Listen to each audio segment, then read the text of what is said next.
अनेक महिन्यांपासून वादात असलेले धनंजय मुंडे मनशांतीसाठी इगतपुरीतील विपश्यना केंद्रात गेल्या 8 दिवसांपासून धनंजय मुंडे ध्यान साधनेमध्ये मग्न। धनंजय मुंडेंनी अगोदरच ध्यान साधनेचा मार्ग शोधला ही चांगली गोष्ट।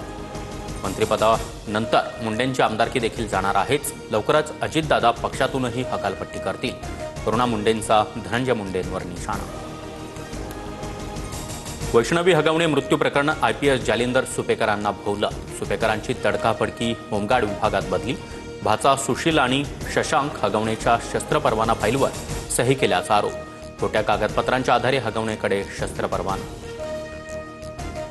मला शस्त्र परवाना देण्याचा अधिकार नव्हता। तत्कालीन पोलीस आयुक्त अमिताभ गुप्ता यांच्या परवानगीनंतर सही केली।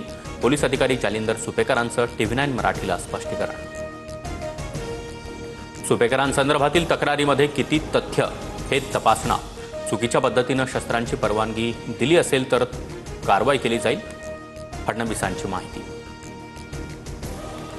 हगवणेचा साथीदार पोलिसांच्या जाळ्यात। फरार निलेश चव्हाणला नेपाळमधून अटक। निलेश चव्हाणवर वैष्णवीच्या बाळाची हेळसांड केल्याचा ठपका तर बंदूक रोखत कसपटे कुटुंबाला धमकावल्याचाही आरोप।